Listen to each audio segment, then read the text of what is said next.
Hi everyone, this is Karen Elaine, and I wanted to do a quick video on this really amazing letterfold designed by the late Simon Anderson.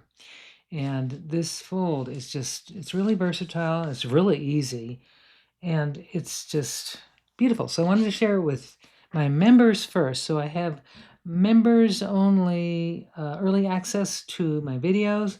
So this is going to be my first one I just created for my members, and you have the early access to it. So welcome to members, and I'm glad you're here. Let's get started on the folding. So I've got the different sizes, and I'll just kind of explain.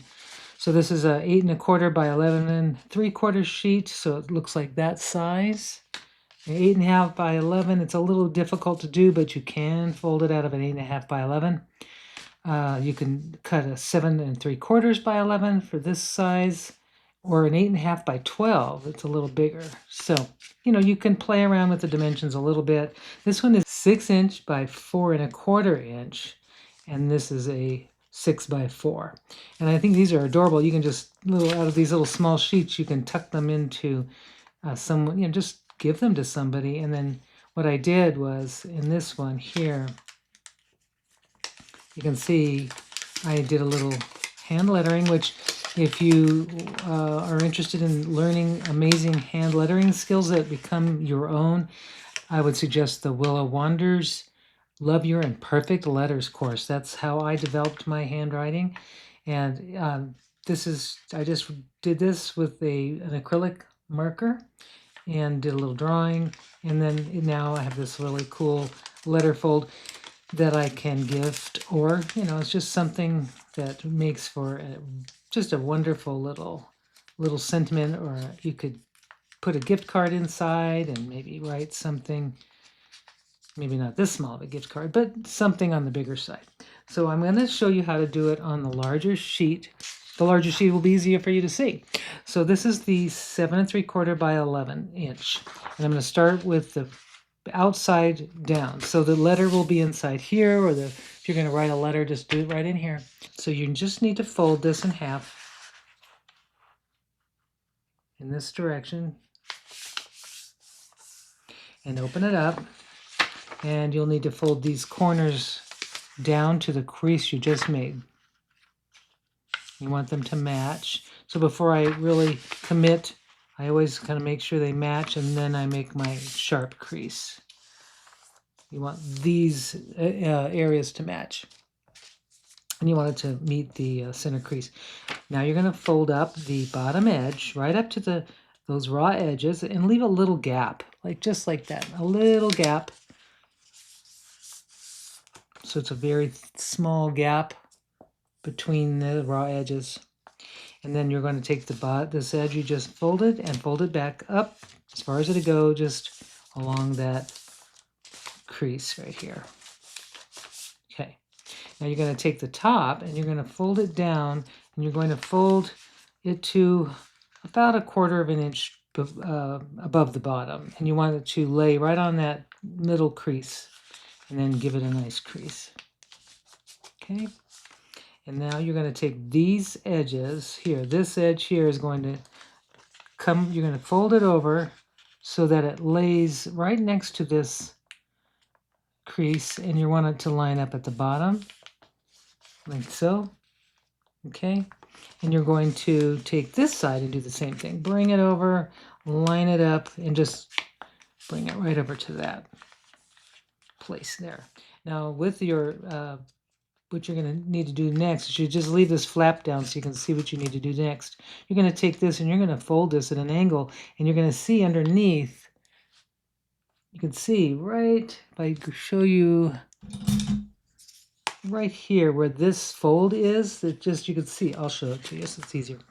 You can see there's this edge, and I can see it right underneath. Well, I want to fold this at an angle right where I can barely see that, but I do want it to be so that the fold starts down here, and then I end it so that it just lays right on or under. Oops. Basically, you want this fold to kind of meet here, and you can see where it is. See how these little kind of meet right here. I'm going to do the same on the other side. Okay, just so you can, when you just have to be able to see that edge. You just barely peeks through, then you crease it. Oops, you need to have this part. There we go, like that. Fold like that. So there it is. It's done.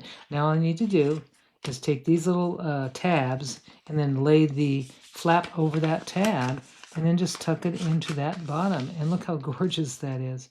It makes a nice little puffy three-dimensional envelope. It's adorable. I think this would be really cute with a gift card and a message inside. And if you want, I'll show you how cute this is going to be. Just adorable. So I'm going to do the same thing. I'm going to fold it in half, and I'm going to make those little creases, basically the flap or the top parts down. So you have these folded down to that center crease you just made, and then you're going to fold the bottom edge up to those raw edges, but leave a little gap. And you're doing that to make it easier to do the next fold. And I'm going to take this, I'm going to fold right, just fold it up so it rolls right up. And I'm going to take this flap, and I'm going to bring it down to, I don't know if it's a 1/4 inch, but just above the bottom, but right, the point meets that center crease that's there. And I'm just going to crease the top. I'm using my little folding tool. And I'll take my left side, I'm going to bring it over. I'm going to just start the fold right at that corner so that just meets these two edges meet, and then I'm going to crease it and do the same on the right side. And just kind of line that up. And then the next step is to take these little flaps and then bring them up until you can see, bring them up starting the fold at the corner, so you can see what's underneath that little fold. You see it right there. Then you can go ahead and crease. And the same thing on this side. Just kind of bring it up. It's at an angle, and you really only can, the measurement is, if you can see, just peeks through underneath that little folded edge. And now I'm ready to just put those flaps under the large envelope flap and tuck it in, and it locks together. I just think these are the best. I love it. So I hope you enjoyed this quick tutorial, and I will see you on the next video.